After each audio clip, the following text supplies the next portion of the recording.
KPK menetapkan 3 tersangka dalam kasus dugaan korupsi Sistem Proteksi Tenaga Kerja Indonesia di Kementerian Tenaga Kerja dan Transmigrasi tahun anggaran 2012.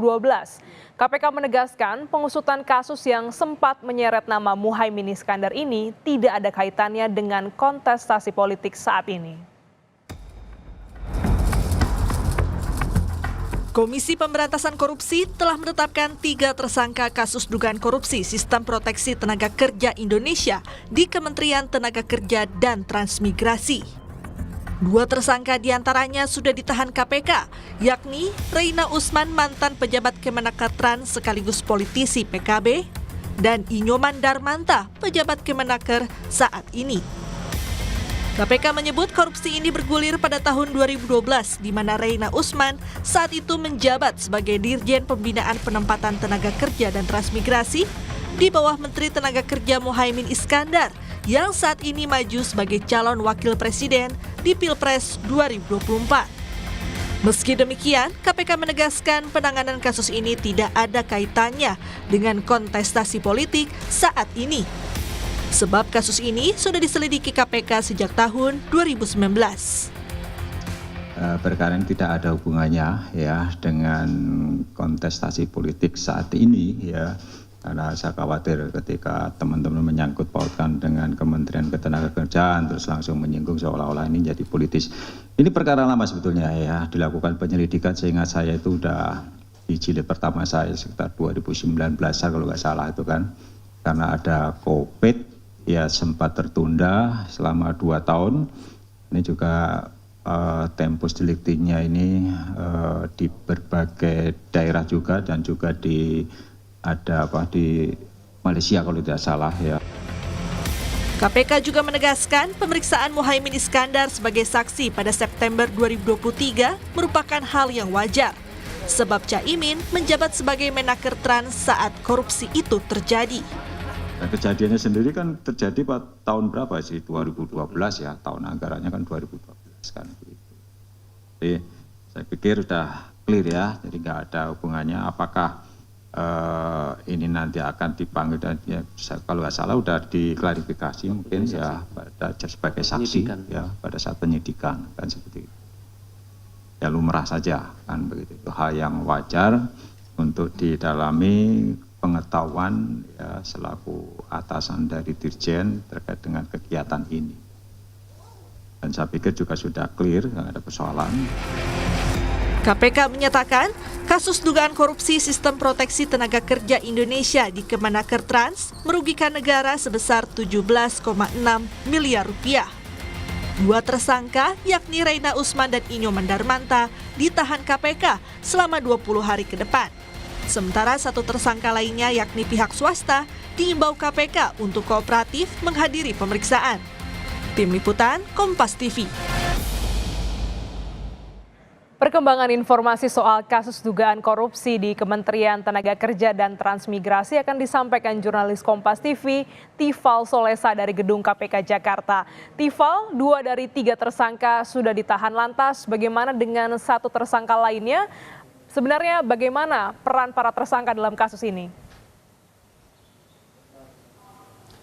Betul bahwa ada 1 tersangka lagi yang masih belum menjalani masa penahanan oleh Komisi Pemberantasan Korupsi.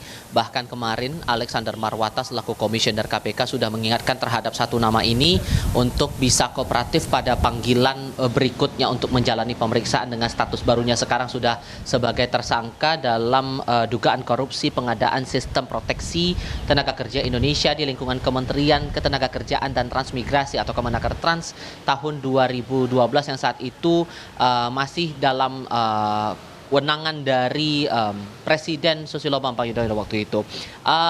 Dan 1 nama tersebut adalah atas nama karunia dari pihak swasta, lebih lengkapnya lagi yang merupakan Direktur PT Adi Inti Mandiri.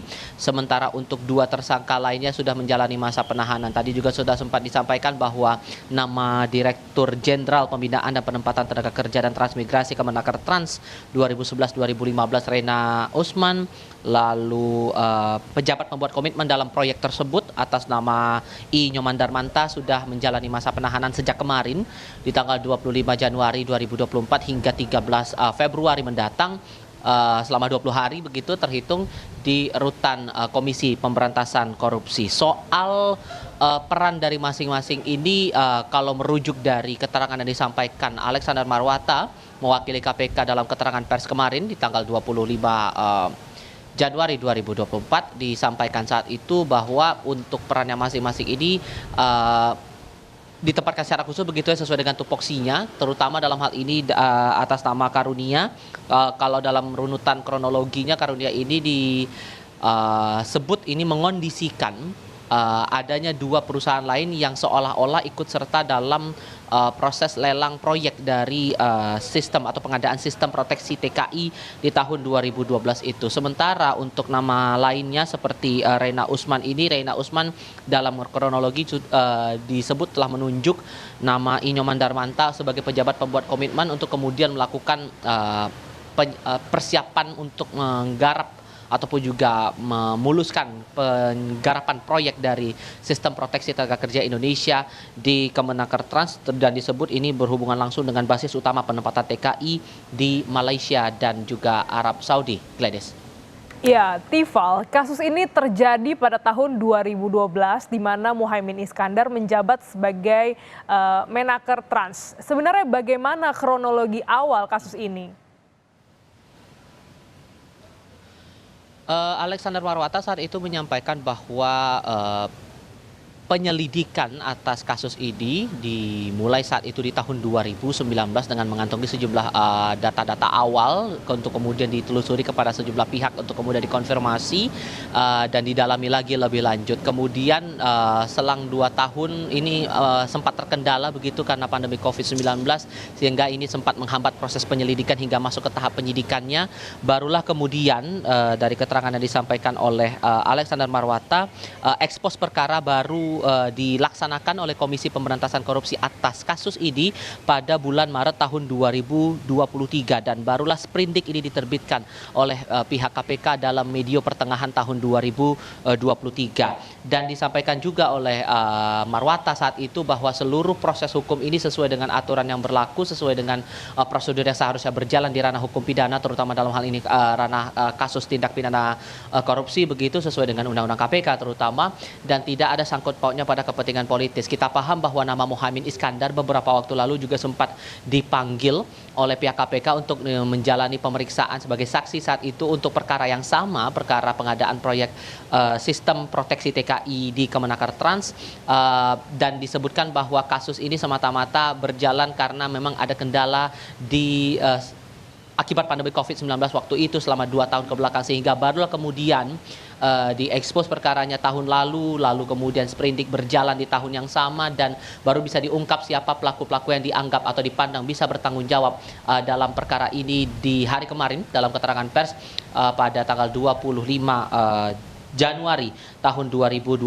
Ditambah lagi bahwa untuk audit BPK ini semuanya juga sudah disesuaikan lagi dengan aturan yang ada sehingga semuanya ditegaskan kembali oleh Alexander Marwata sudah berjalan sesuai dengan prosedur hukum yang berlaku. Gladys. Terima kasih jurnalis Kompas TV, Tifal Solesa langsung dari Gedung KPK Jakarta.